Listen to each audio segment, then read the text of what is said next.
Sur l'IA, on est allé trop vite, en fait, et donc on est allé trop loin. C'est pas moi qui le dis, c'est les startups d'IA. On leur impose des contraintes, c'est pas possible. Quand tu es une startup, que tu es 5 personnes, surtout en France, c'est pas des grosses équipes. Une startup aux États-Unis, ça démarre à 100 personnes. Une startup en France, ça démarre à 3 ou 4. Donc c'est pas les mêmes moyens. Donc ça met des lourdeurs à la fois de process et à la fois réglementaires, des obligations légales à respecter pour des petites entreprises qui vont passer sur une journée de travail 70% de leur temps à réfléchir si elles sont dans les clous et 30% à innover.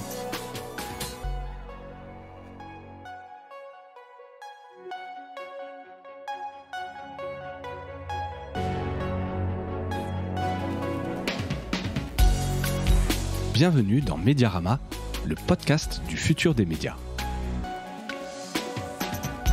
Je suis François Desfossés et chaque semaine, je rencontre des entrepreneurs, des têtes penseuses et des experts de la galaxie média. Ce podcast est proposé par Cosa Vostra, agence de conseil tech et créative. Retrouvez-nous sur cosavostra.com.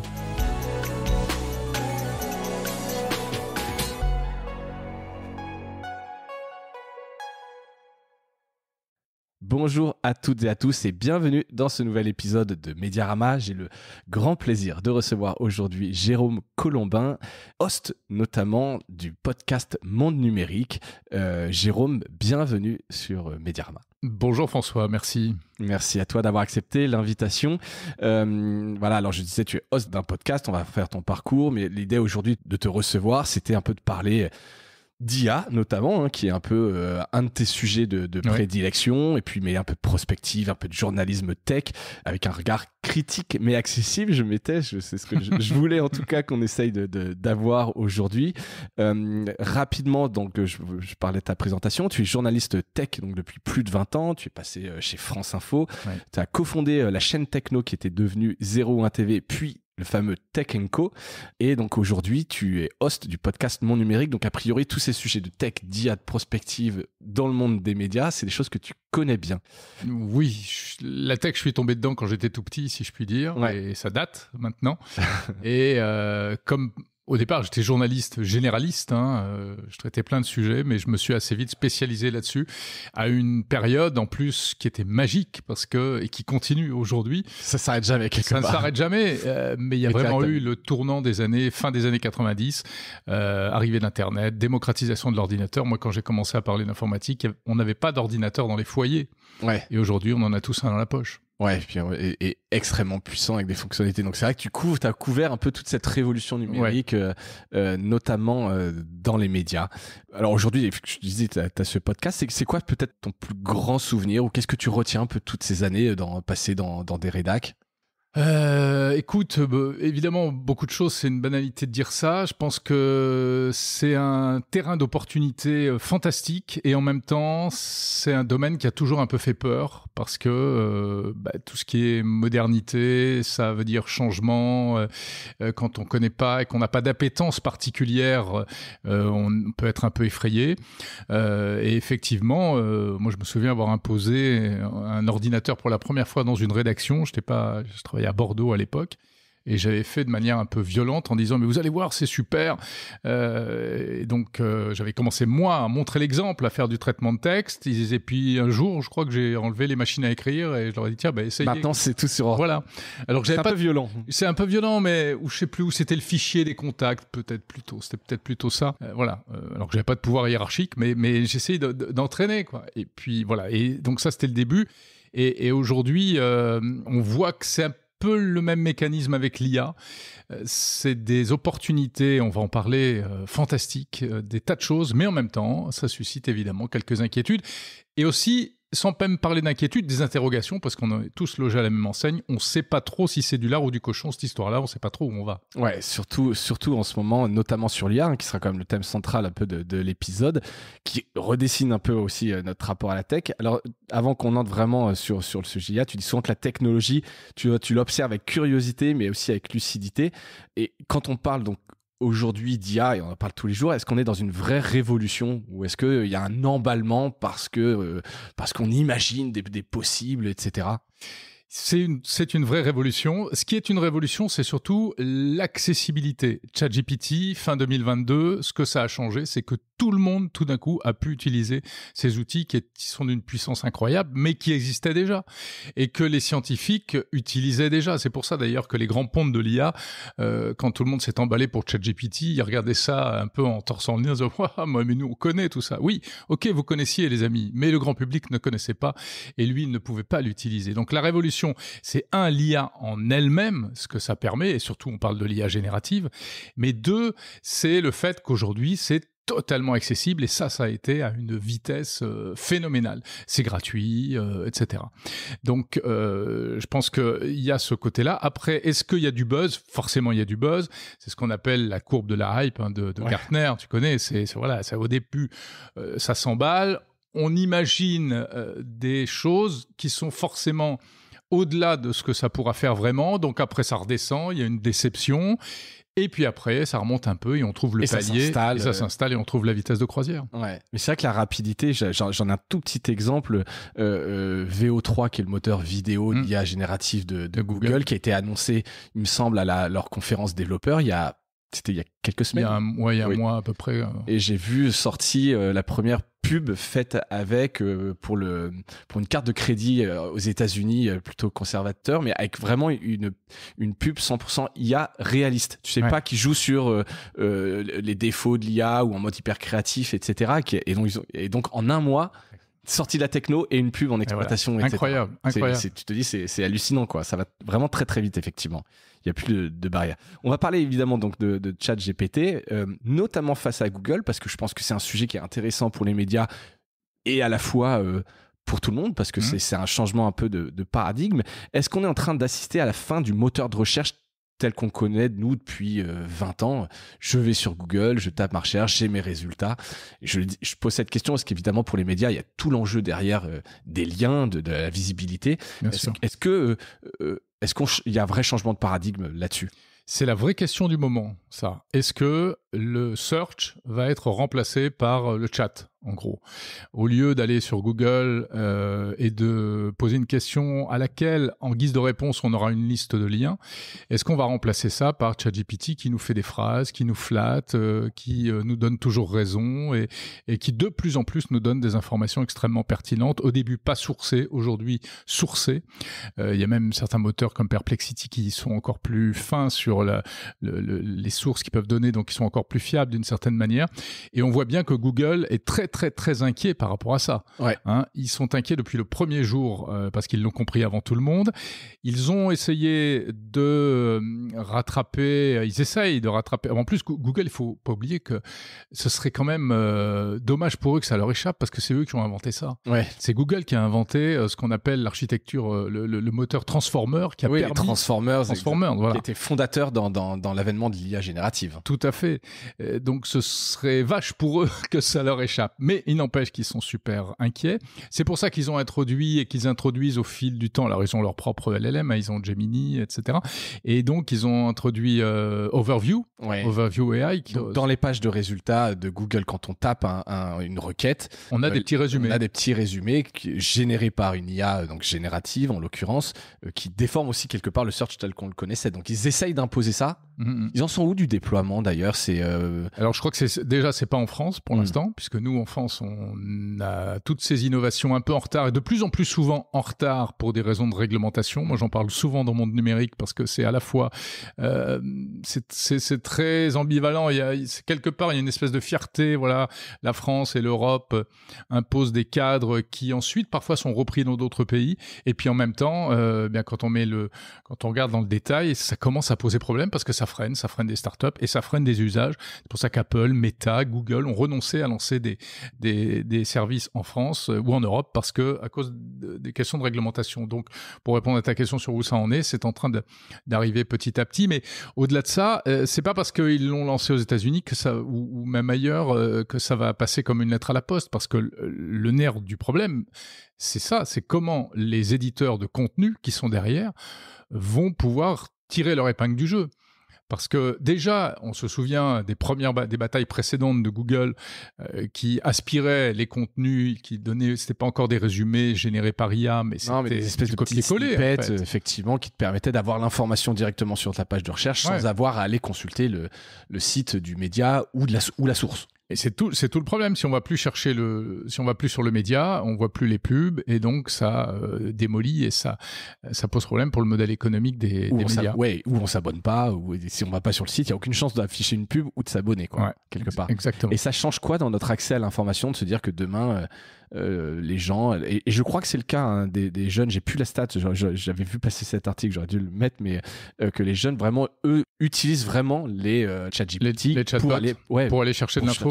C'est normal. Mais écoute, moi j'ai installé ChatGPT et puis surtout le mode vocal, j'ai mis un raccourci sur mon écran verrouillé de mon téléphone. Donc en fait, j'ai un clic pour lancer le chat vocal de ChatGPT. Et qui me sert alors un petit peu pour aller chercher de l'information, mais surtout pour des trucs tout bêtes. Ce qu'on fait, c'est il faut combien de temps pour faire des œufs mollets, comment est-ce que on change une batterie de voiture, enfin des trucs comme ça. Et donc c'est vrai que les usages peuvent aller très très très vite. Maintenant, est-ce que l'un va remplacer l'autre ? Ça, c'est une grande leçon, moi, que je tire de toutes ces années à observer la technologie. C'est que souvent, il y a des choses qui se superposent, mais qui ne sont pas forcément remplacées. Il y a 1000 exemples. Est-ce que le CD a tué le vinyle ? Oui, dans 90% des cas, mais il y a encore un petit marché de niche pour le vinyle. Alors qu'il n'y a plus de CD. Alors qu'il n'y a plus de CD, oui, c'est vrai. En plus, c'est le streaming. Ouais. Donc, toutes ces choses-là, je pense qu'au moins à court terme, ça va cohabiter. Ouais. Et il y aura les deux. Le Google classique, parce que parfois, ce sont des liens qu'on cherche. C'est tout simplement un site web, tu tapes le nom d'une marque, tu as envie de voir les 4-5 sites qui vont ressortir, ou les 4-5 pages qui vont ressortir à propos de cette marque, de ce nom de cette société. Ouais, mais est-ce que c'est pas un réflexe, entre guillemets, de vieux boomer. Ouais, tu vois. Certainement. Oui. Je veux dire, en fait, quand tu veux l'information, parce que demain, si tu intègres du shopping sur ChatGPT, tu cherches ça, il te dit, bah, c'est ça qu'il te faut, en fait, et puis c'est de l'information à snacker comme ça, sans aucune critique ou comparaison ou travail un peu que nous on faisait, un peu en ouvrant tous les liens sur les onglets, etc. Je sais pas si vraiment demain, les gens vont encore avoir ce réflexe de le faire, quoi. Non, je pense que ce sera complémentaire, ce sera un truc de boomer, mais enfin, il y a plein de choses qui fonctionnent comme ça par segmentation d'âge, hein. Il y a encore des gens qui regardent la télé, hein. Oui, bien sûr. Et beaucoup de personnes, en l'occurrence. Oui. Mais c'est vrai qu'en tout cas, ce paradigme de se dire que ça devient la porte d'entrée du web, comme aurait pu l'être à un moment donné Facebook, on avait le même truc. J'ai eu cette stat, ChatGPT, c'est le 5e site le plus visité au monde. Facebook, il y avait un truc, c'est qu'il fallait être connecté. Et encore aujourd'hui. Donc, ils essayaient de faire un web dans le web avec une porte d'entrée.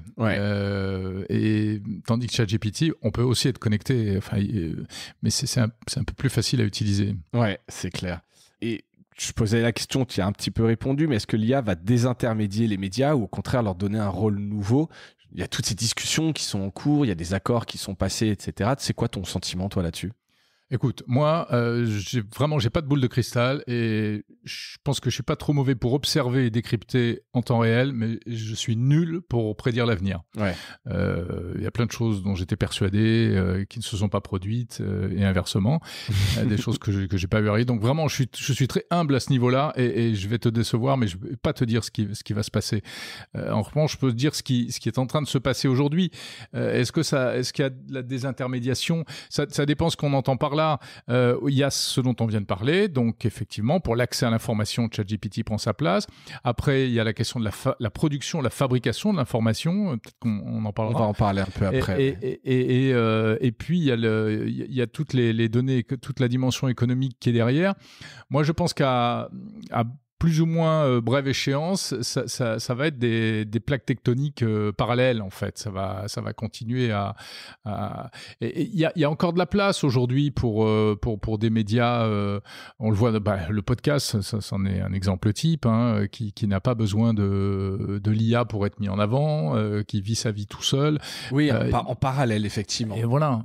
Donc, je pense que c'est très difficile de savoir ce qui va se passer. On le savait, franchement, celui qui aujourd'hui sait exactement ce qui va se passer dans 1 an, dans 5 ans, dans 10 ans, mais c'est le consultant le plus riche de la place de Paris. Ou même personne ne le croirait forcément, parce que c'est vrai que ça bouge tellement que c'est un peu compliqué. Après, tu peux aussi trouver beaucoup de gens qui vont dire n'importe quoi avec beaucoup de certitude. Hein. Oui, il y en a un peu dans ce monde du journalisme tech. Et justement, comment toi, tu parles de l'IA au grand public sans tomber dans du sensationnalisme? Alors, ça, je pense comment dire? Parce que tu pourrais justement dire n'importe quoi ou faire machin, etc. Comment t'essayes? Je le dis un petit peu. Je fais un peu. Mais je le fais un petit peu, c'est inévitable. Ouais. Ça, depuis la radio. Mais c'est une question de dosage. Il faut le faire un petit peu, mais pas trop. Ouais. Il faut pas, effectivement, tu as certains sites web qui te sortent des news comme ça, stupéfiantes avec des superlatifs, et puis qui ne nuancent pas vraiment. Donc, moi, je vais peut-être faire un petit peu mousser tel ou tel sujet, mais déjà, souvent, moi, j'ai beaucoup d'interviews dans Monde Numérique, donc c'est pas forcément moi toujours qui prends la parole pour affirmer des choses, ce sont mes invités. Ouais. Évidemment, c'est ceux qui ont des propos forts qui sont souvent les plus intéressants. Et puis après, on peut contredire, on peut mettre en perspective, etc. Donc, je pense que l'IA, effectivement, quand si tu as un média très, très, très grand public, tu es obligé de frapper les esprits. Et donc, c'est là où tu vas en rajouter, en faire des tonnes. Si à l'inverse, c'est un média scientifique, on va tout démolir. Et voilà. Moi, je suis exactement entre les deux. Depuis le début, depuis que j'étais à France Info, j'essaye de tenir une ligne de crête qui est que ma maman, quand elle m'écoute, elle comprenne à peu près ce que je dis, et en même temps, un développeur, un ingénieur, un chercheur ne soit pas complètement trahi dans la réalité de ce qu'il fait au quotidien, quoi. Et le format du podcast, justement, ça marche bien pour ça? Ah, moi, je trouve ça formidable. Ouais, c'est formidable. C'est un peu pour ça que j'ai quitté la radio, où j'aimais bien France Info. J'avais une notoriété forcément sur un média national qui est très conséquente, mais j'étais extrêmement bridé à plusieurs points de vue. D'abord, les formats sont très courts, donc moi, je faisais 2 minutes 30 par jour. Oui, quand tu vois les formats un peu des podcasts, etc., effectivement, 2 minutes 30, ça doit être ciselé au mot près, quoi. Exactement. Ah oui, le moindre mot, la moindre respiration, la moindre virgule est importante. Mais après, c'est un super exercice. Oui, bien sûr, que j'adore. Mais le podcast, c'est par rapport à ça, évidemment une liberté, et moi, j'en profite beaucoup. Mais j'ai gardé tous mes vieilles habitudes de la radio, où en général, moi, c'est encore assez ciselé aussi, comme tu dis. Ouais. Tout n'est pas écrit au mot à mot. Mais il m'arrive souvent de couper, de reprendre, parce que c'est pas le bon mot, c'est pas le bon adjectif, c'est pas le bon truc. Donc etc. Toi, tu reprends tes propres... Je reprends mes propres propos, parfois aussi ceux de mes invités, pour que le discours soit propre, clair, etc. Mais évidemment, on a un espace beaucoup plus grand. Et justement, on peut faire passer toutes ces nuances. Donc tu peux faire une accroche un petit peu spectaculaire, qui va faire tendre l'oreille à l'auditeur. Bon, ça, c'est capter son attention. C'est l'histoire de la presse. Bien sûr, il faut des titres, il faut des manchettes. Exactement. C'est une question de curseur. Exactement. Et il ne faut pas tomber dans l'excès qui est le titre putaclic. Et puis, ce qui est gênant, c'est quand on n'y comprend rien. Donc, après, on va raconter n'importe quoi. Ouais, c'est ça. Et le podcast permet toutes ces nuances. C'est ça qui est formidable dans le podcast, c'est qu'il offre ce qui manque le plus aujourd'hui dans les médias, mais dans la vie publique d'une manière générale, ce sont les nuances. Ouais. On ne rentrera pas dans d'autres débats. Non, mais c'est hyper important. C'est un peu ça. Et le temps long le permet justement. Exactement. Parce que tu peux un peu creuser ces sujets. C'est tout l'inverse du snacking de contenu. Alors, c'était pas l'objet de cet épisode, mais c'est vrai que j'avais eu ces questions avec plusieurs invités en leur disant comment est-ce que tu peux, sur une vidéo de quelques 15 secondes, faire passer des vraies idées, relater des faits qui sont complexes, etc. sur des stories. Moi, ça me rend toujours un peu dingue, tu vois. Alors on peut faire des choses. Oui, tu donnes une info, mais il n'y a pas de décryptage, il n'y a pas de contexte, il n'y a pas de nuance. Écoute, ma femme travaille dans les réseaux sociaux sur des sujets très compliqués de géopolitique, et elle arrive en 5 cartes Instagram à faire passer des trucs, mais comme tu dis, c'est ciselé. Il y a du travail. Il y a du boulot. Il y a du boulot. Comment tu sélectionnes, toi, tes sujets? Parce que tu ne parles pas que d'IA. Hein. Je voulais parler un peu quand même de monde numérique. C'est en fonction de l'actu, de tes intérêts. Comment tu travailles un peu sur ce côté édito? C'est vraiment très large. C'est la tech au sens très large. Donc, ça peut être, évidemment, c'est l'IA qui domine depuis 3 ans. À une époque, notamment quand j'étais sur Tech & Co et sur 01net et puis la chaîne avec François Sorel sur la chaîne Techno, on était très produit et très smartphone. C'était le grand âge des smartphones. Exactement. C'était l'heure de gloire des smartphones, de l'iPhone et tout ce qui était avec. Il y a eu, encore avant, c'était beaucoup plus les logiciels et autres. Donc, il y a des tendances, mais du coup, mon spectre, moi, est très large. Il est beaucoup moins produit aujourd'hui, même si, ce matin, là, j'ai fait un épisode sur les annonces d'Apple parce qu'il y a toujours de l'attente par rapport à ça. Un peu décevante, par ailleurs. Ouais, un peu décevant. Il y a un super papier de Casey Newton, je ne sais pas si tu connais, qui est une newsletter Platformer, et effectivement, qui rappelait, alors, à quel point ils sont un peu en retard sur l'IA notamment et la déception autour de Apple Intelligence. Ils ont un gros problème. On peut revenir justement sur l'IA. Ils sont. Et pour faire oublier ça, ils sortent un truc sur le design en disant ouais, regardez, on a entièrement refait le design de nos appareils. Ok, c'est très beau, vous êtes Apple, c'est bien, on vous attend là aussi, c'est vrai, mais ça suffit pas, les mecs. Siri ne comprend pas ce qu'on dit. Et j'ai failli te le dire tout à l'heure quand tu parlais que tu avais mis ton raccourci ChatGPT sur ton iPhone et en fait je disais ouais, Siri il est pas capable de te le faire quoi. Complètement à la ramasse, Siri. C'est hallucinant ça, hein. Une boîte, pareil, on pourrait en parler des heures, mais comment une boîte avec autant de moyens et des mecs payés pour réfléchir et un peu anticiper tout ça sont à ce point à la ramasse. Je pense aussi qu'ils sont victimes de leur souci, de leur défaut principal qui est la recherche de la perfection. Ouais. Apple n'a jamais vraiment innover au sens d'être les premiers à lancer un truc. Quitte à ce que ce soit bancal. Exactement. Ils étaient les premiers à lancer quelque chose parfait qui allait pouvoir toucher le plus grand nombre. Et sur l'IA, il y a encore des choses qui ne sont pas parfaites. Google s'est pris les pieds dans le tapis. Quand Google a fait, on en parlait tout à l'heure, ses premières démonstrations de search par IA, c'était une catastrophe.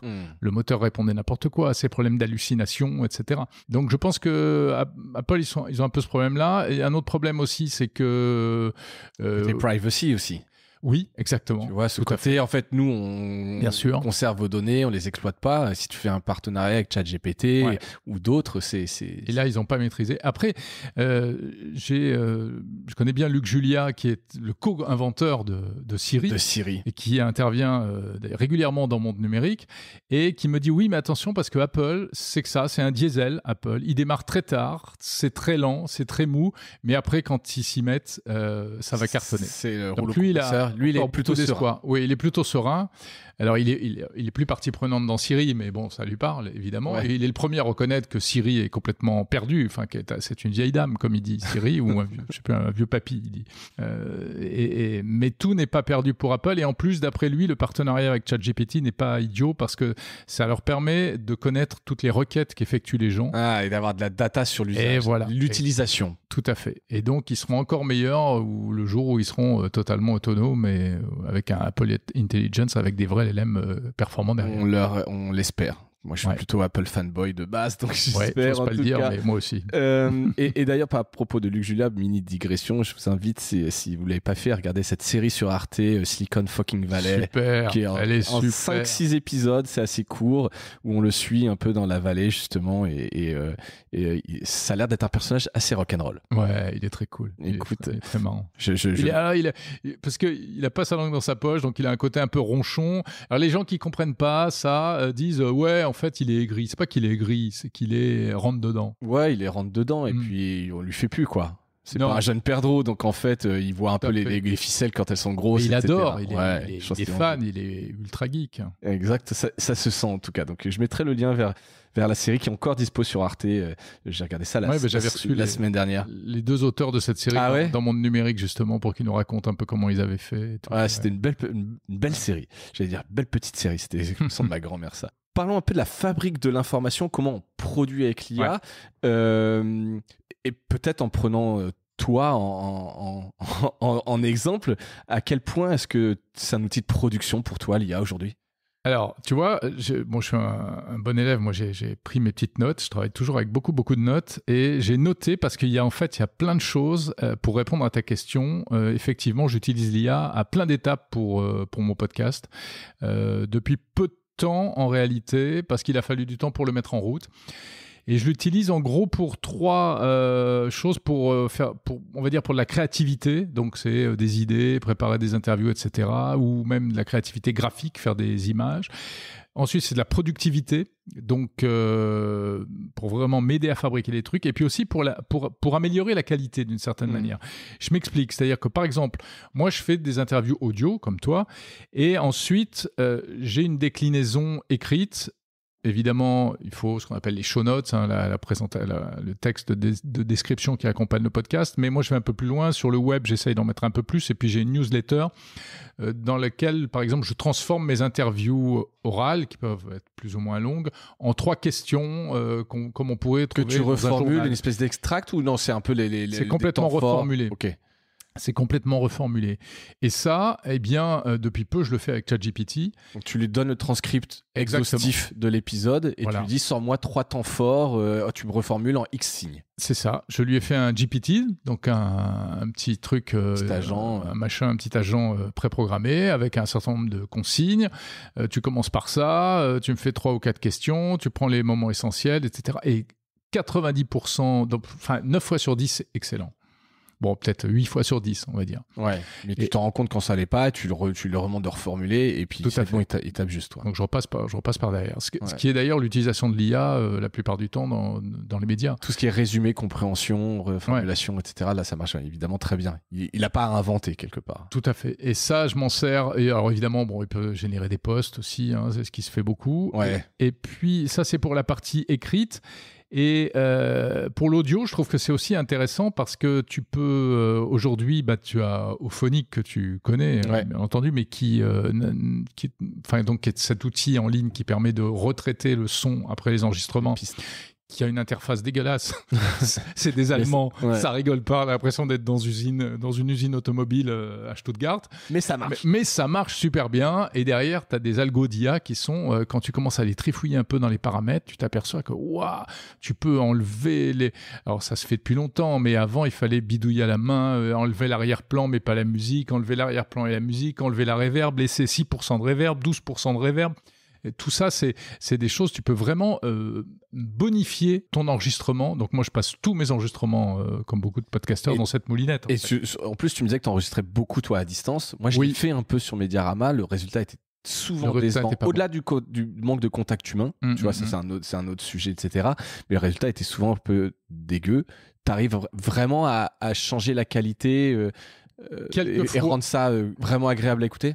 Je pense que la plupart du temps, je sauve les meubles, y compris quand c'est pas bon. Parce qu'effectivement, quand tu dis aux gens, bon, on a rendez-vous tel jour à telle heure en visio, et notamment en France, ça c'est un truc qui est un peu énervant. Il y a très peu de gens qui sont équipés avec un micro. Aux États-Unis, tout le monde a un micro. Parce qu'ils font tout le temps, soit ils font du jeu en ligne, soit ils font souvent du podcast, soit ils font des visioconférences. Ils ont tous une bonne qualité sonore. En France, mais c'est très rare, les gens qui ont un micro sur leur bureau à côté de leur ordinateur. Donc ça, premier problème. Et du coup, c'est vrai que souvent, mais c'est bon, j'ai l'oreillette. J'ai l'oreillette Bluetooth, donc c'est une horreur. Ou alors le pire, c'est on a un truc dans la salle de conférence, on fait des... Alors, un Jabra. Un Jabra. C'est pire que tout, parce que là, t'as l'impression d'être dans une caverne avec... Bon. Mais écoute, même avec des sons dégueulasses, on arrive à sortir quelque chose qui est audible. Parfois, c'est excellent. Quelquefois, c'est passable, mais enfin, on arrive à sauver les meubles. Du coup, je suis un peu moins exigeant vis-à-vis de mes interlocuteurs sur l'équipement, en fait. C'est vrai qu'au début, moi, je leur envoyais à chaque fois une liste d'instructions. Il faut absolument un casque avec un micro de gaming, etc. J'ai eu des gens, effectivement, qui étaient juste sur leur Mac, sans rien, tu sais. Genre alors, le micro du MacBook, sur les dernières générations, est très, très bon. Si tu parles pas trop loin et ensuite tu le passes dans Auphonic, c'est excellent. Ok. C'est excellent. Et ensuite, sur le... Alors, il y a Auphonic, il y a de l'IA derrière, mais il n'y a pas que ça et tout. Mais il y a aussi, tout ce que tu peux faire pour produire, pour générer du contenu audio. Et moi, à une époque, je faisais... Alors moi, évidemment, en tant que petit podcasteur, je suis quasiment seul. Bon, en ce moment, j'ai un stagiaire, etc. Mais sinon, je suis seul, donc j'ai encore plus besoin d'aide et d'assistance. Et donc, il faut vraiment... J'ai tout intérêt à mettre en place un process où je peux gagner du temps, surtout que je publie un épisode par jour. Donc, il faut produire, il faut industrialiser le truc. Et tous ces outils sont très utiles pour ça. Et pareil, pour prendre la parole dans le podcast, j'ai une séquence news en début d'émission, dans mon émission du samedi. Et à une époque, je faisais faire ça par une voix synthétique que j'avais trouvée sur Eleven Labs. Alors ça me fait rire parce que c'est quelqu'un qui s'appelle Nicolas qui a mis sa vraie voix. C'est un vrai animateur de radio parce qu'après je l'ai interviewé, je l'ai appelé, j'ai dit c'est génial. On a fait une interview, on a parlé de ça. Et aujourd'hui, je le retrouve partout. C'est lui qui avait fait les voix de l'équipe pendant les Jeux Olympiques. Ouais. C'est lui on retrouve sa voix sur des shorts sur les réseaux sociaux aujourd'hui. C'est fou. Parce qu'il a une très bonne voix et en plus il a une intelligence il propose plusieurs tempo, tu as le truc très présentateur de news, tu as le truc plus narrateur, un peu soft, etc. Donc tu vas sur Eleven Labs, tu tapes ton texte, tu fais ton copier-coller et il te sort la piste audio. Voilà. Et les gens aimaient bien. Mais il l'entendait quand même que c'était où tu l'annonçais à chaque fois. Moi, je l'annonçais. Voilà. Ouais. Moi, je l'annonçais. À chaque fois, je l'annonçais. Tu vois, de dire et puis complètement. Et vous me dites ce que vous en pensez, quoi. J'ai arrêté. Pourquoi j'ai arrêté parce qu'après j'ai pris une vraie pigiste, donc c'était mieux, c'était plus riche. Ouais. Et puis aujourd'hui, finalement, je fais tout seul et bon, et pour X raisons, je suis plus maître finalement du produit fini. Mais je trouve que c'était intéressant. Ouais, et aussi, ce qui est pas mal, c'est de voir la réaction des auditeurs. Parce que c'était aussi expérimental. J'ai fait ça, je crois, il y a 1 an ou 2. Enfin, c'était en 2024 ou 2023. Et les réactions des auditeurs étaient vraiment 50-50. Tu avais des gens qui supportaient pas. Mais c'était un peu par principe, tu comprenais. Parce que c'est une machine et que ça remplace un humain et que ça aurait dû être un humain et je veux pas écouter une machine me parler, quoi. Il y avait de ça. Il y avait aussi des gens, et ça, je l'admets tout à fait, qui disaient mais ça manque d'âme, et je suis assez d'accord. C'est souvent moi ce que je reproche à titre perso. Après, je suis pas cette partie-là de vraiment l'évolution, mais souvent à chaque fois les exemples ont montré des prestataires qui font ça. T'as pas envie d'écouter ça pendant 5 minutes, quoi. Quelques secondes, pourquoi pas, mais pas 5 minutes, un article de 10 000 signes, non. Il y a un autre truc maintenant, c'est Notebook LM. Ouais. Tu sais, de Google. Ouais, qui te fait un podcast à 2 voix. Donc un homme, une femme qui discutent sur X sujets, puisque tu lui balances tes sujets, tu lui donnes tes sources, tu peux lui balancer 25 PDF et il te sort un truc qui est tout à fait audible. C'est très sympa. Mais, et j'en ai parlé avec un ami podcasteur aussi, je ne sais pas ce que tu en penses, mais je trouve qu'on retient moins finalement l'information, alors que c'est fait pour ça, hein, c'est fait pour qu'on puisse accéder facilement.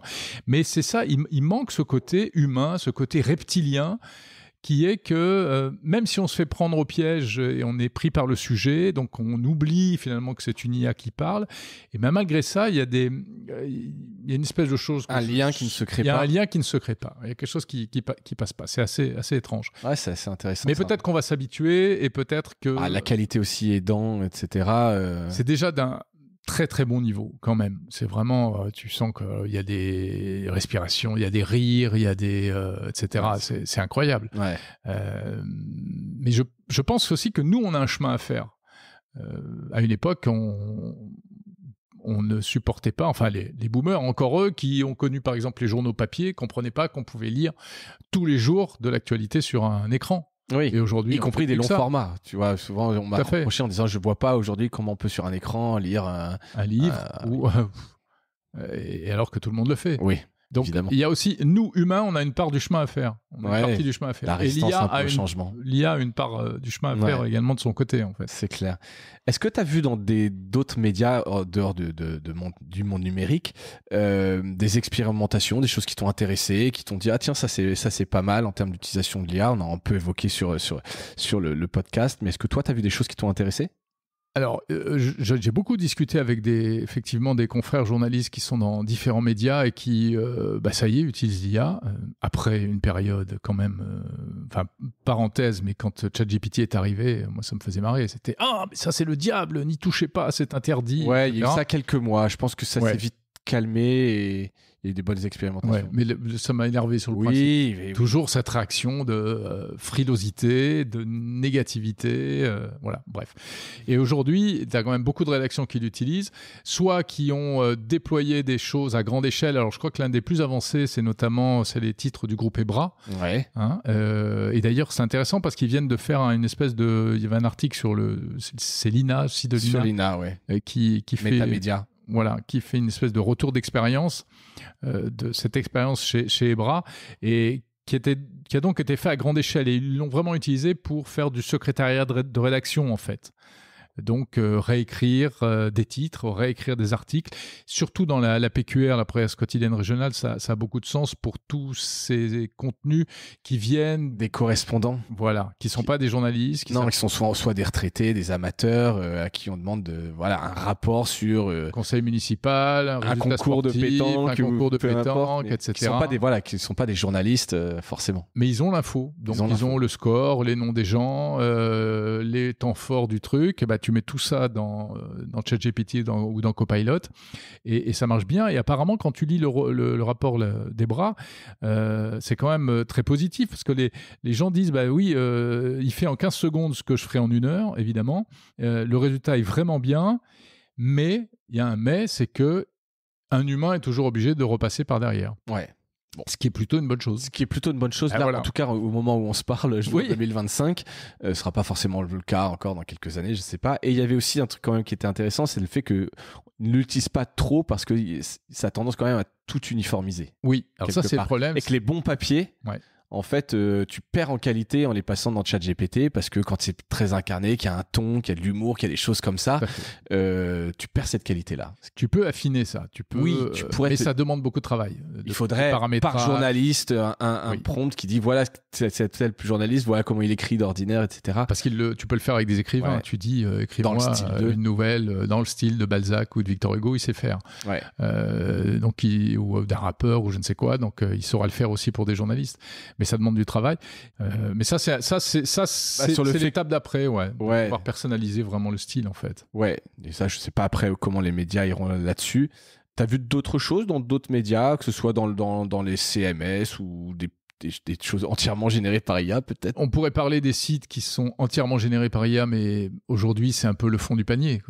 C'est l'horreur. J'ai plus les titres en tête, les noms en tête, mais il y a des sites qui font ça, qui produisent de la news de manière totalement automatisée. Ouais, j'avais reçu je sais plus le prénom en tête, qu'il m'excuse, je vais le retrouver, mais de rédacteur en chef de Next, qui a publié une enquête en partenariat avec Libération, où justement, ils identifiaient une centaine de sites entièrement générés par l'IA, ou certains très, très fortement influencés par l'IA et qui viennent complètement polluer les résultats de recherche, les Google News, etc. C'est horrible parce qu'il y a des erreurs là, il y a des trucs complètement inventés. Et puis c'est la meilleure machine pour fabriquer des fake news.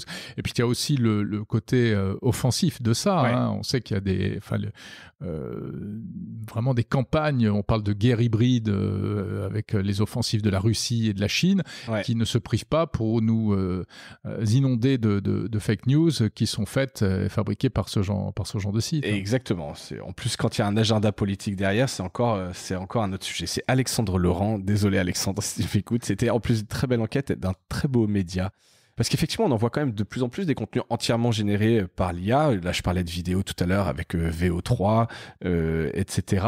Je sais pas, est-ce que ça t'inquiète, toi, quand même, de voir un peu la profusion, justement, avec la facilité avec lesquelles ils sont produits. Tout un chacun peut demain inventer complètement, changer le narratif de tout ce qu'on veut. Alors moi, ça m'inquiète pas du tout. Ça me questionne, mais il y aura... ça, c'est l'histoire de la tech depuis le début. Plein d'effets pervers, mais à l'arrivée aussi, plein de choses positives. Donc oui, on va souffrir, on va avoir ce genre d'artefacts, de problèmes, de dommages collatéraux. Mais à l'arrivée, moi je vais te dire, à ma petite échelle, j'aimerais aujourd'hui aller plus loin encore. Et j'aimerais être le grand patron d'un média qui fonctionnera tout seul. Quasiment tout seul, mais avec ma patte, sous mon contrôle, etc. Et donc, je pense que non, il faut surtout pas s'en inquiéter. Alors après, si on ramène ça à l'éternelle question, oui, mais ça va remplacer des emplois, ça va remplacer des métiers, etc. Ça, c'est dans tous les domaines, pas que dans les médias. Bon, ça, il faut arrêter. Oui, l'IA va remplacer des métiers, mais comme toutes les avancées technologiques ont remplacé des métiers, je vais pas te refaire le coup du poinçonneur de métro, mais depuis les ludites qui ont été remplacés par la machine à tisser, et toute opposition à ce mouvement-là, elle est vaine. Et on sait très bien que l'histoire, c'est la création destructrice de schumpeterienne, donc ça tue quelques métiers, mais ça en crée d'autres.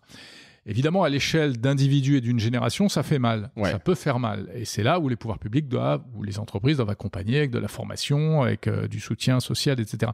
Mais à l'échelle d'une économie globale sur une longue période, c'est que du positif. Parce que derrière ça, c'est de la pénibilité qu'on enlève.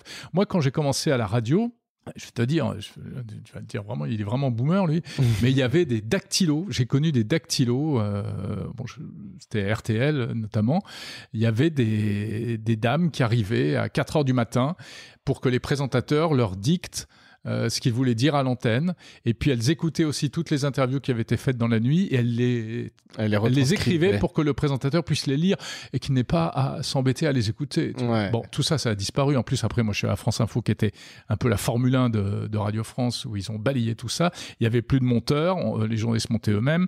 Il n'y avait plus de dactylo, évidemment, et le numérique est arrivé. Donc ça, c'est pas grave.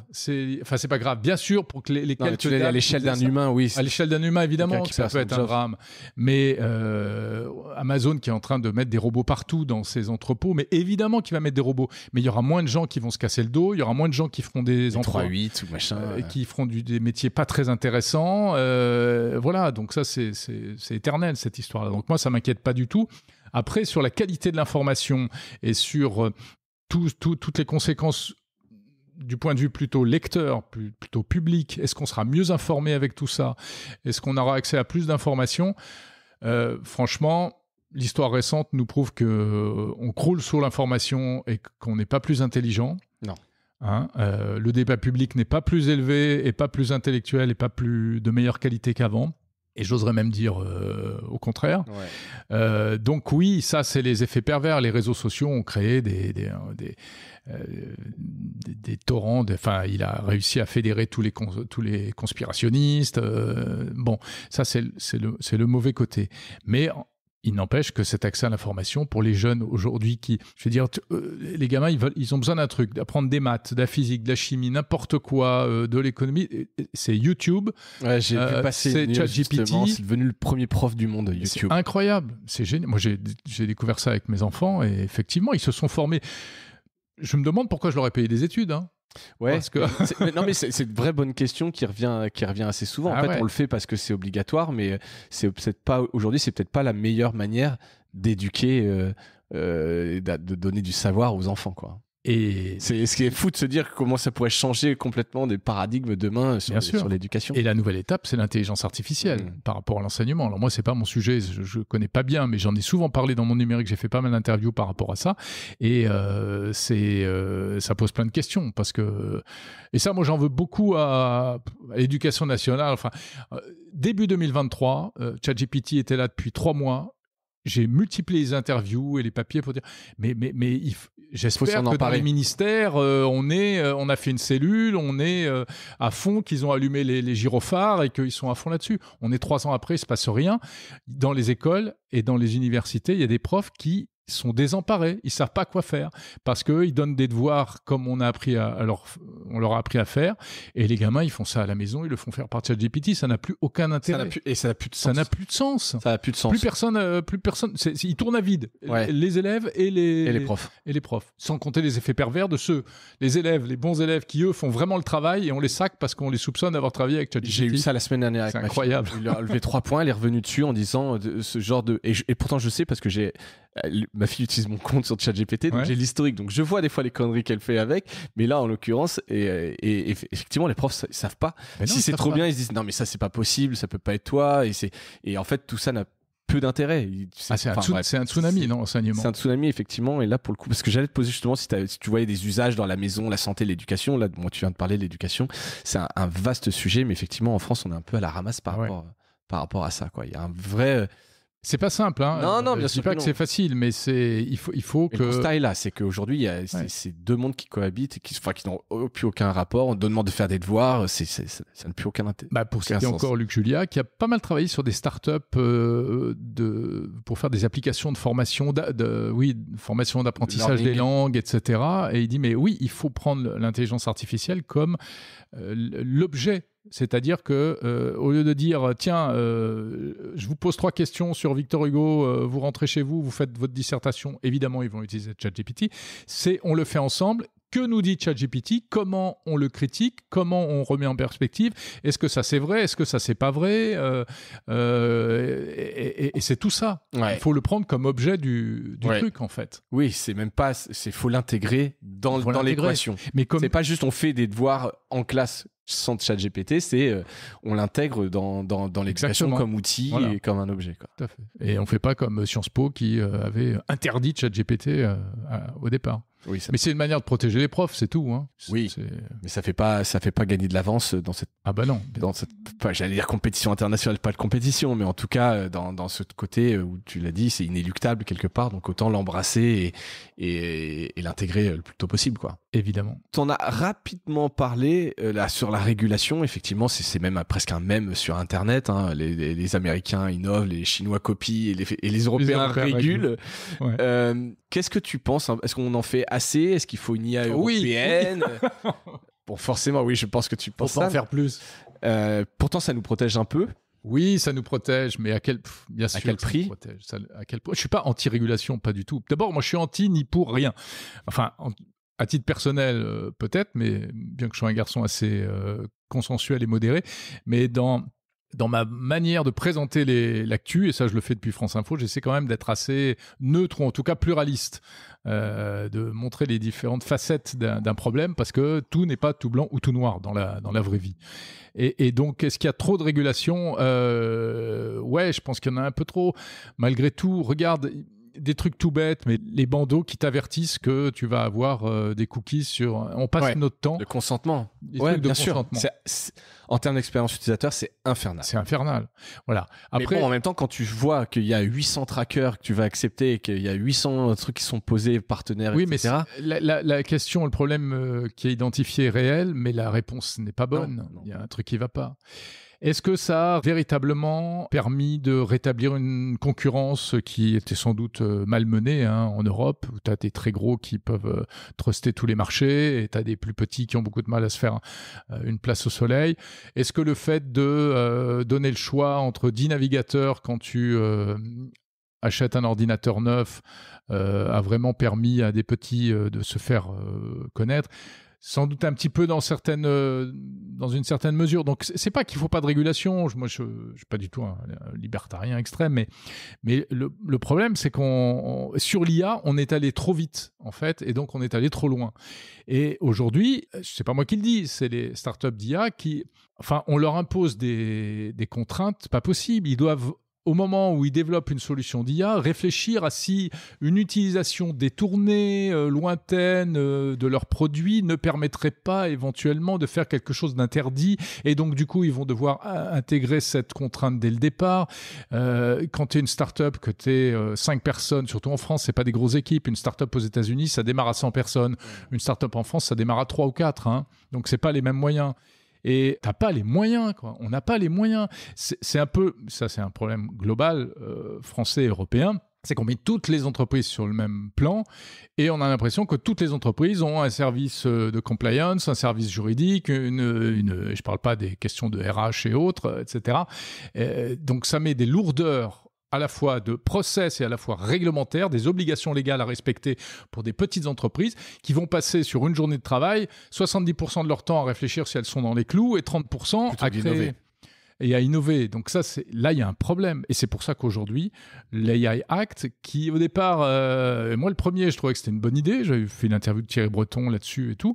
Aujourd'hui, on est en train de dire, oui, mais alors bon, pour rattraper le retard, on va un peu geler l'AI Act, on va l'alléger, on va l'élaguer parce que... ça nous bride trop.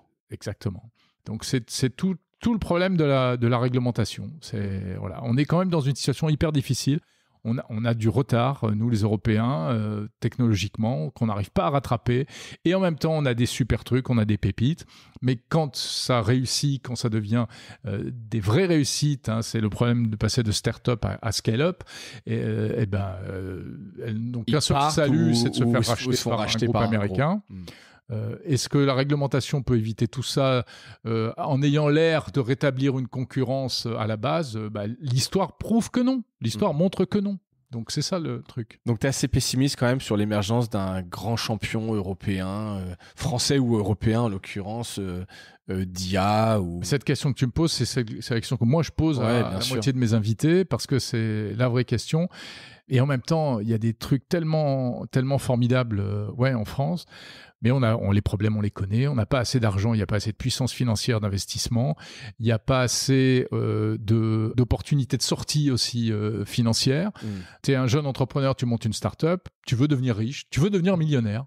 Putain, mais c'est pas une honte de vouloir devenir millionnaire. Non, bien sûr. Tu vas aux États-Unis, parce qu'en France, oui, il y en a qui le sont devenus, et tant mieux pour eux.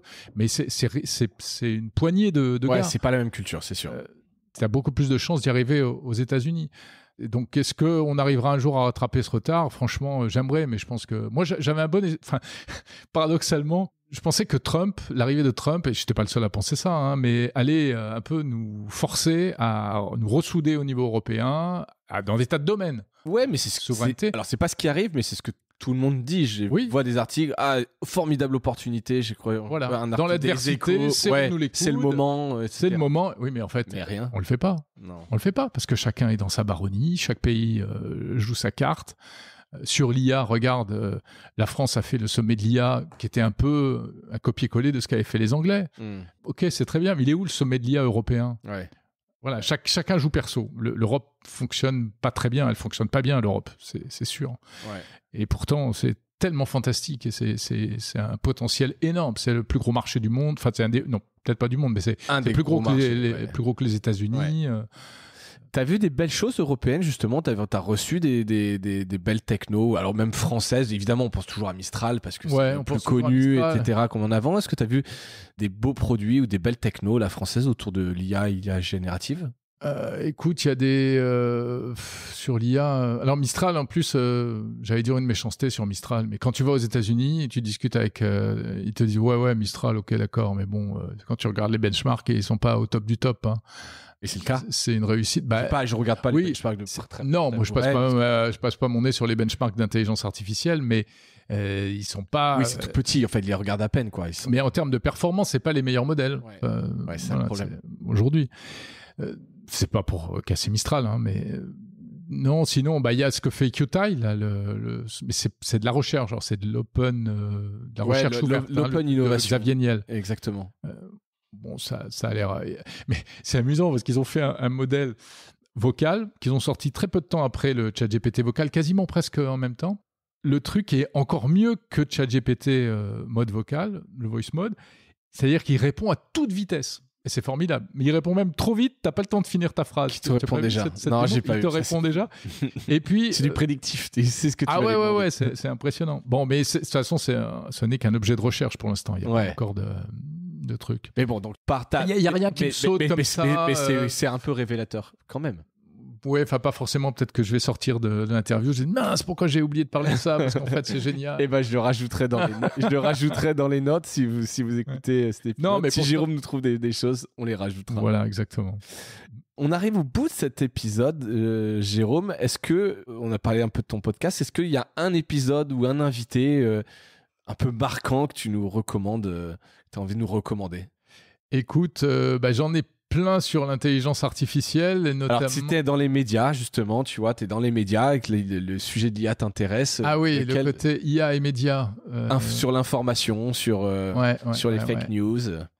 Oui, j'avais fait des interviews de Bernard Benamou qui... je sais pas si tu vois qui c'est. Non, je vais pas dire de bêtises de ce nom. Alors, j'allais dire le nom me parle, mais en même temps, Benamou, il y en a des. Alors, aujourd'hui, il dirige un truc qui s'appelle l'Institut de la souveraineté. Voilà, il gravite un peu dans les ministères. Il a une assez bonne vision surtout de toutes les mécaniques de désinformation et autres, et de ce que l'IA peut... Alors, c'est presque plus le côté négatif, ça, de l'intelligence artificielle.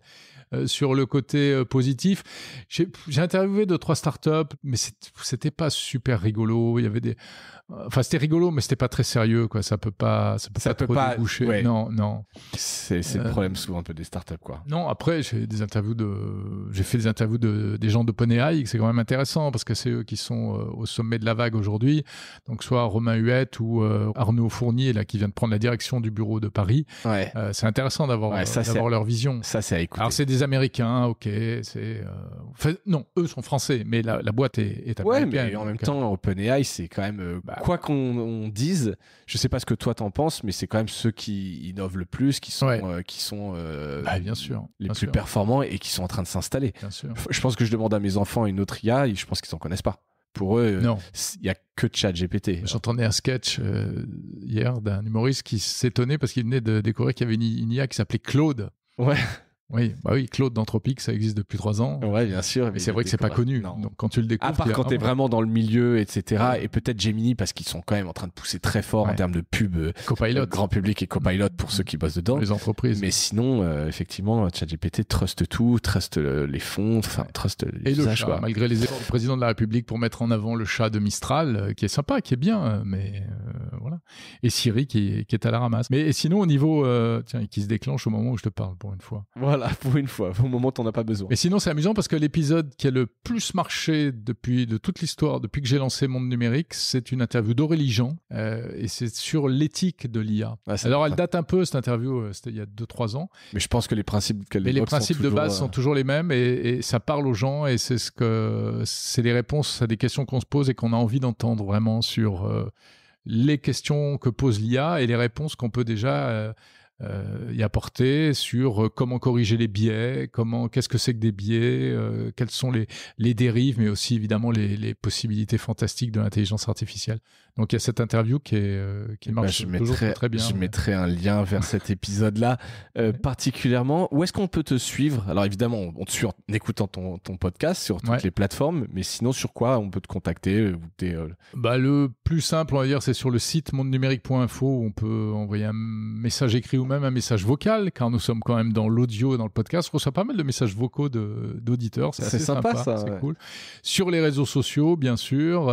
Et puis voilà. Puis j'ai mis en ligne une formation sur le podcasting où je parle aussi d'intelligence artificielle, mais pas seulement, parce que sur toute la manière de comment fabriquer des podcasts, formation podcast pro. Et tu as intégré justement tous ces process d'IA? Oui, tout à fait. D'accord. Ouais. Tout ce qu'on peut faire avec l'IA, il y a pas, encore une fois, ça ne parle pas que de ça. Non, mais il y a un chapitre sur comment tu peux un peu gagner du temps, etc. À quoi peut servir l'IA, comment l'utiliser. Et puis, comme c'est un domaine qui évolue très très vite, si tu veux, on peut pas rentrer trop dans le détail parce que ce serait 3 mois périmé, après, c'est périmé. Ouais, c'est clair. Ou alors, il faut que tu bosses régulièrement pour le mettre à jour. C'est ça. Et sinon, sur les réseaux sociaux, historiquement, c'était Twitter, mon réseau chouchou. Bon, là, c'est vrai qu'en ce moment, Twitter... on n'a pas parlé de Twitter et de Grok, justement. On aurait pu parler de Grok. Grok est excellent. Grok, oui. Et voilà, ça c'est le gros paradoxe. Ouais. Et même en termes d'information, moi je me suis surpris à faire des trucs sur Grok, je me suis dit, c'est pas possible. En fait, tu poses une question à Grok, quelles sont les 5 news tech du jour, ou quels sont les gros sujets d'actualité, même au-delà de la tech, dans d'autres domaines. Il est étonnant. Il est super pertinent. Il n'est pas trop biaisé. Au début, on disait ça va être la voix d'Elon Musk, ça va être la voix des complotistes et tout, mais c'est pas vrai. Pas du tout. Il est assez pluraliste. Et d'ailleurs, les gens ont compris parce que sur X, il l'interroge tout le temps. Ouais, je vois dans les fils. Grok, est-ce que cette vidéo est vraie? Grok, c'est quoi le contexte? Je trouve ça assez intéressant, plus la fonctionnalité au-delà de ça. C'est de génial. Voir en live comme ça, demander à vérifier une information de manière publique. Tout à fait. Et c'est là aussi où tu vois que Elon Musk, quand il a repris Twitter, donc il a bazardé la plupart des modérateurs. On a dit mais c'est scandaleux, il va faire fi de la modération, etc. Et il a réinventé la modération avec Grok. Les internautes eux-mêmes plus Grok, il a réinventé de la modération qui marche toute seule. Ouais. Alors après la modération, effectivement, tout n'est pas toujours de qualité, mais Grok a pris. Oui, non, tu pouvais signaler des contenus en disant attention, il dit ça, mais les faits. Tu as raison. Etc. C'est pas de la modération. Moi, je me mets surtout sur le terrain de l'information et de la désinformation. Ouais. Voilà. C'est le problème sur le problème de la désinformation qui est un sujet hyper touchy parce que tu as des zones qui sont grises. Ouais. Mais Grok est une brique intéressante pour répondre à ce problème face à la désinformation. Ouais, surtout si tu dis qu'il n'est pas trop biaisé. Non. C'est pas vrai que je regarde s'il y a des tests.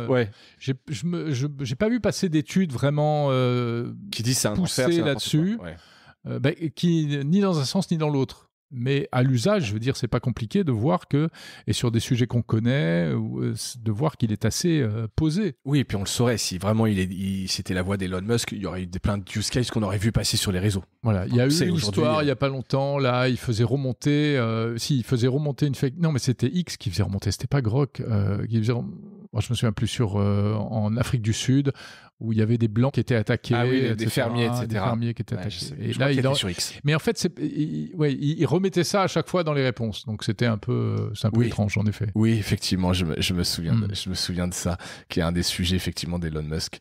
Écoute, on a couvert pas mal de sujets. On arrive, comme je te le disais, au bout de l'épisode. On sait où te suivre désormais. Donc la dernière question, qui est un peu le gimmick du podcast, est-ce que tu as un truc cool à nous partager ? Qui peut n'avoir aucun rapport avec l'IA, ça peut être une recommandation de livre, de série, de ce que tu veux. En recommandation de livre, je vais recommander le livre de mon copain Luc Julia, le nouveau IA générative, pas créative, où il tire le fil de son premier bouquin qui était L'intelligence artificielle n'existe pas. Celui-là est encore mieux parce qu'il explique super bien, et je trouve qu'il explique bien comment ça marche, en même temps c'est très accessible, il aborde tous les sujets, les perspectives de l'IA, les problèmes que ça pose, notamment environnementaux, les problèmes d'hallucination, etc. Qu'est-ce qu'on va en tirer ? Est-ce que les LLM sont vraiment le futur de l'intelligence artificielle, ou est-ce qu'il y a des limites et de toute façon ça va plafonner ? C'est un peu ce qu'ils pensent, hein, d'ailleurs, comme Yann Lequin et autres, que finalement les LLM c'est peut-être pas l'IA du futur. Et en plus, je trouve que cette notion d'intelligence artificielle qui n'existe pas, je pensais qu'elle était très répandue, et je m'aperçois que non. C'est-à-dire qu'il y a beaucoup de gens qui pensent que effectivement l'IA c'est une espèce d'outils et de bêtes mystérieuses, toute puissante, qui peut répondre à tout, omnisciente, alors que non, ce sont des algos qui traitent des stats dans des tableaux, et c'est tout, ça va pas plus loin. Prédictif, ouais, exactement. C'est des trucs, et il faut vraiment faire entrer cette notion-là dans la tête des gens pour ne pas s'imaginer des choses. Mais le problème, c'est comment tu l'expliques aux gens, parce que toi, t'es un sachant, t'es averti, t'en parles, et je pense que ceux qui t'écoutent, c'est un peu le cas, mais tu vois, on reparlait de l'école, je pense qu'il faudrait apprendre un peu à l'école ce genre de choses, tu vois, sortir un peu le côté boîte noire magique et expliquer un peu comment ça marche. Qu'est-ce que c'est qu'un chatbot ? Effectivement, ça pourrait faire l'objet d'un cours de techno, quoi. Hein. Ouais. Clairement. Puis t'as pas besoin d'en faire des tonnes. Non. En une après-midi, c'est plié. Ouais, hein. Clairement. Expliquer les grands principes, etc. Je pense que ça marcherait bien. Donc voilà, IA générative, pas créative, l'intelligence artificielle n'existe toujours pas, de Luc Julia. Achetez le livre dans une librairie. C'est toujours mieux que sur les grosses plateformes. Merci mille fois pour ton temps, Jérôme. Merci beaucoup, merci à toi, François. Un vrai plaisir. Et puis, ce que je te propose, c'est peut-être de revenir régulièrement, faire un petit point sur ces sujets. Pourquoi pas ? Il y a quand même toujours, comme tu l'as dit, toi, t'en parles tous les jours, mais ça change tous les jours. Il y a des nouveautés tous les jours, donc ça pourrait être intéressant de te faire revenir pour parler de ces sujets-là. Avec plaisir. Merci encore, et merci à toutes et à tous d'avoir écouté cet épisode, et je vous dis à bientôt. Salut!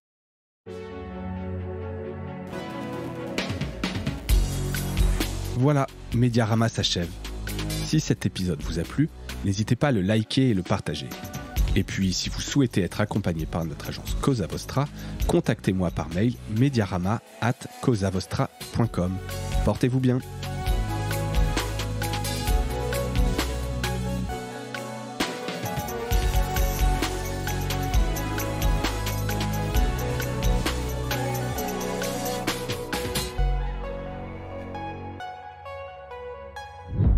Cosa Vostra.